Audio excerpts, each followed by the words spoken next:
ഇപ്പോൾ doctor D Dhanraj കൂടി ചർച്ചയുടെ ഭാഗമാകുന്നുണ്ട്. ഡോക്ടർ ധനരാജ്, ഇവിടെ ഇപ്പോൾ ശ്രീ ഡോക്ടർ ജോസഫ് ആശം പറയുന്നത് ഈ സർക്കാർ ഉദ്യോഗസ്ഥർക്കൊക്കെ നൽകിയ ഒരു കരുതലുണ്ട്. അവരെ സംബന്ധിച്ചിടത്തോളം അവർ മധ്യവർത്തിയോ അല്ലെങ്കിൽ അതിനു മുകളിലോ നിൽക്കുന്നവരാണ്. എന്തൊക്കെ പ്രതിസന്ധി ഉണ്ടായാലും ശമ്പളം എന്നത് വളരെ കൃത്യമായി ലഭിക്കുന്നു. പണത്തിന്റെ മൂല്യം കണക്കാക്കി നോക്കിയാൽ അദ്ദേഹം പറയുന്ന സെൻസ് അനുസരിച്ച്, അതായത് ഇപ്പോൾ 2024 1000 രൂപയുടെ മൂല്യമല്ല 2025 എത്തുന്നത്. അപ്പോൾ 1600 രൂപ ക്ഷേമ പെൻഷൻ ലഭിക്കുന്നവന്റെ മൂല്യം ഇടിയുന്നുണ്ട്. അവൻ ആ തുക കൊണ്ട് പുതിയ കാലഘട്ടത്തിൽ മതിയാകാത്തൊരു സാഹചര്യമുണ്ട്. അപ്പോൾ അങ്ങനെ ഒരു കരുതൽ, അത് 100 രൂപയുടെ വർധനമാണ് എങ്കിലും നൽകേണ്ടിയിരുന്നു. അതായിരുന്നു കൂടുതൽ വിപണിയെ കരുപ്പിടിപ്പിക്കുക, അതായിരുന്നു സർക്കാർ ചെയ്യേണ്ടിയിരുന്നത് എന്നൊരു പൊതു നിരീക്ഷണം പറയുന്നു. എന്താണ് താങ്കളുടെ ഒരു നിഗമനം?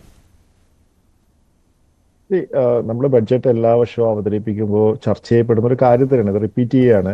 കാരണം പൊതു ഖജനാവിൽ നിന്ന് നമ്മൾ കൂടുതൽ എപ്പോഴും ഫോക്കസ് ചെയ്യുന്നത് സർക്കാർ ജീവനക്കാരെയും സർക്കാർ ജീവനക്കാർക്ക് കിട്ടുന്ന പെൻഷൻ, അവരുടെ സാലറി, പിന്നെ വിരമിച്ചവർക്കുള്ള പെൻഷൻ തുടങ്ങിയ കാര്യങ്ങളാണ്.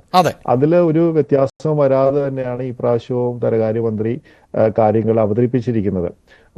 ഒരുപക്ഷെ അദ്ദേഹം കരുതുന്നത് ഇവർക്ക് ഈ സർക്കാർ ജീവനക്കാർക്ക് സാലറി കൂടുമ്പോഴോ അല്ലെങ്കിൽ അതിന് ഗഡുവൊക്കെ ഇപ്പോൾ തീർത്തു കൊടുക്കുമെന്ന് പറയുമ്പോൾ അതുവഴി വിപണിയിൽ ഒരു ഉത്തേജനം ഉണ്ടാകും. കാരണം നമുക്ക് ഏകദേശം 5,40,000 ആൾക്കാർ, 5,50,000 ആൾക്കാർ സർക്കാർ ജീവനക്കാരായിട്ട് നമുക്ക് സർക്കാരിന്റെ സാലറി വാങ്ങിക്കുന്ന ആൾക്കാർ നമ്മുടെ കേരളത്തിലുണ്ട്.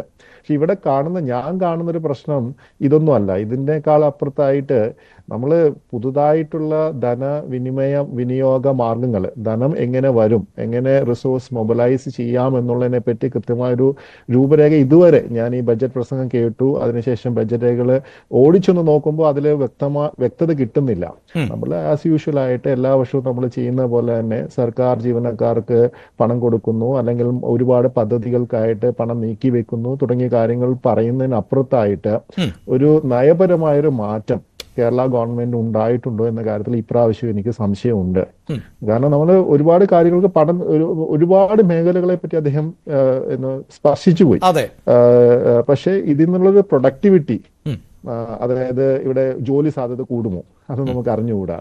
കാരണം പല പ്രഖ്യാപനങ്ങളെല്ലാം തന്നെ ക്ഷേമ വെൽഫെയർ കാര്യങ്ങളാണ്. അതായത് ഇപ്പൊ നമ്മൾ ആരോഗ്യ മേഖലയ്ക്ക് ഒരുപാട് കാര്യങ്ങൾ മാറ്റിച്ചു, അതിനൊന്നും നമ്മൾ കുറ്റപ്പെടുത്തുന്നില്ല.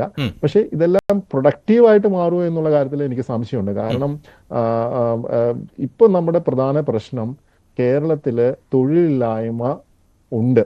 തൊഴിലില്ലായ്മ മാറ്റാനുള്ള പദ്ധതികൾ എന്തെങ്കിലും ഉണ്ടോ? അത് സർക്കാരിന്റെ പദ്ധതികളിലൂടെ മാത്രം തൊഴിലില്ലായ്മ മാറ്റാൻ പറ്റത്തില്ല, അത് നമുക്ക് എല്ലാവർക്കും അറിയാം. അപ്പോൾ പുതുതായി രീതിയിൽ ഇൻവെസ്റ്റേഴ്സിന്റെ കോൺഫിഡൻസ് കൂട്ടാനോ അല്ലെങ്കിൽ ഇൻവെസ്റ്റ്മെന്റ് കൊണ്ടുവരാനോ കേരള ഗവൺമെന്റ് എന്തെല്ലാം ചെയ്യുന്നു എന്നുള്ളതാണ് നമ്മുടെ പ്രാധാന്യം.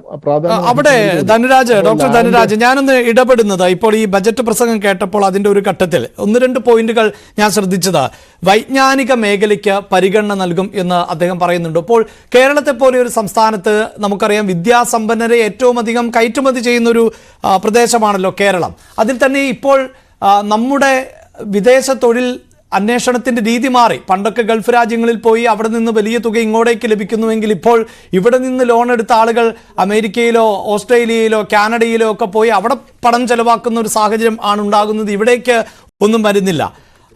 ഇതാ ഇപ്പോൾ ഹൈഡ്രജൻ ഉൽപാദനത്തെ സംബന്ധിച്ച് അദ്ദേഹം പറയുന്നു, ഹൈഡ്രജൻ വാലി ആക്കി മാറ്റുന്നതിന് വേണ്ടിയുള്ള 5 കോടി രൂപ അത് സാധ്യതാ പഠനത്തിനാണ്. ബയോ എത്തനോൾ നിർമ്മാണം, അതിനുവേണ്ടി 10 കോടി രൂപ. സയൻസ് പാർക്ക്, അങ്ങനെയൊക്കെ, അതായത് പുതിയ വഴികളിലൂടെ കടന്നു പോകേണ്ടതുണ്ട്, കൂടുതൽ പദ്ധതികൾ ആസൂത്രണം ചെയ്യേണ്ടതുണ്ട് എന്നൊരു കാഴ്ചപ്പാട് സർക്കാരിനുണ്ടോ? അതിന്റെ അടിസ്ഥാനത്തിലാണോ ഇങ്ങനെയുള്ള നീക്കങ്ങളുമായി പോകുന്നത് എന്ന് ഞാൻ ആ ബജറ്റിന്റെ പൂർണ്ണമായ രൂപമല്ല, താങ്കൾ പറഞ്ഞതുപോലെ പൂർണ്ണമായി എനിക്കും ശ്രദ്ധിക്കാൻ പറ്റിയിട്ടില്ല, പ്രസംഗത്തിലും റിപ്പോർട്ടിലും ഒക്കെ ഒന്ന് കണ്ണോടിക്കുമ്പോൾ കാണുന്നതാണ്.